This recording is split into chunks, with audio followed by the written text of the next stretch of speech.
ત્યારે ગુજરાતના નાગરિકોને સવાલ થઈ રહ્યો છે કે આ દારૂ 30+ તૈયારી માટેનો હતો કે પેલા 8 ચોપડી પાસની ચોરીનો સામાન હતો. અમે પણ સંકલ્પબદ્ધ છીએ અને સમગ્ર ગુજરાતને વિડીયોના માધ્યમથી અપીલ કરું છું કે 30+ પહેલા જ્યાં પણ ડ્રગ્સ, ચરસ, ગાંજો અને ઇંગ્લિશ દારૂ આવવાનો હોય એની તમામ માહિતી અમારા સુધી પહોંચાડો. 31 ડિસેમ્બર આવી રહી છે અને મોટાભાગે લોકો 31ની તૈયારી કરતા હોય, બધાના અલગ અલગ પ્લાન હોય, પણ ગુજરાતમાં જ્યારે 31 ડિસેમ્બર આવવાની હોય એટલે પોલીસ પણ અલગ તૈયારી કરતી હોય, કારણ કે બુટલેગરો બેફામ બન્યા હોય, બીજા રાજ્યમાંથી દારૂ સપ્લાય થતું હોય, ગુજરાતમાંથી બહુ જ બધો દારૂ પકડાય એવા સમાચાર સતત આવ્યા કરે. એટલે જ્યારે છેલ્લું અઠવાડિયું હશે ત્યારે દરરોજ તમે સમાચાર પત્ર જોશો કે પછી ન્યૂઝ ચેનલ જોશો, તમને ખબર પડશે કે સતત એવા સમાચાર આવશે કે આજે પોલીસે આટલો દારૂ પકડ્યો, આજે આટલો દારૂ પકડ્યો. અમદાવાદમાં પણ કે એવું જ થયું. વહેલી સવારે સાણંદ પાસે એક ટ્રક પલટી ખાઈ જાય છે. ટ્રક પલટી ખાય અને એના પછી પોલીસને ત્યાં બોલાવવામાં આવે છે અને પોલીસ ત્યારે જોવે છે તો ખબર પડે છે કે રાજસ્થાન પાસિંગ ટ્રકમાં આખો ટ્રક એ દારૂથી ભરેલો હતો.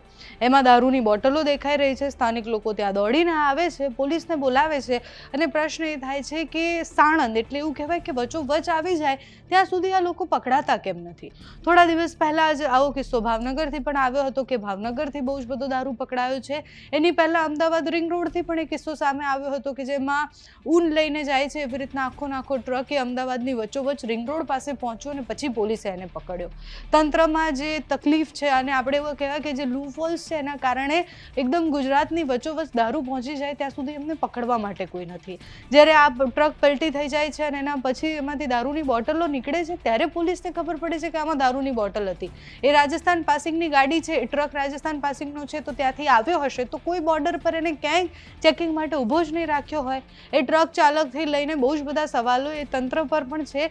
31 ડિસેમ્બર આવતા આવા અનેક વિડીયો સામે આવશે. પ્રશ્ન ગુજરાતની દારૂબંધી પર પણ છે.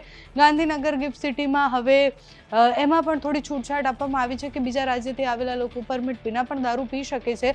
દારૂબંધીના મુદ્દાઓ પર છેલ્લા કેટલાય સમયથી બહુ જ બધા પ્રશ્નો ઉઠ્યા છે. ગુજરાતમાં ખુલ્લેઆમ દારૂ વેચાય છે એ બધાને ખબર છે.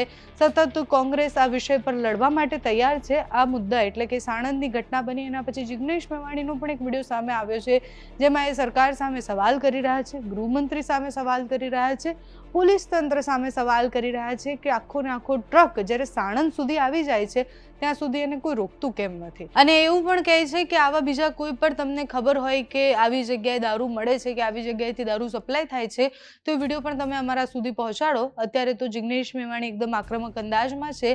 પહેલા સાણંદથી આવેલા એ દ્રશ્ય પર નજર કરીએ. તમે એ વિડીયો જુઓ તો તમને ખબર પડે કે ટ્રક કેટલો મોટો છે, કેટલો બધો દારૂ ગુજરાતમાં ઘૂસી ગયો છે. એના પછી જિગ્નેશ મેવાણી જે કહી રહ્યા છે તે પણ સાંભળો.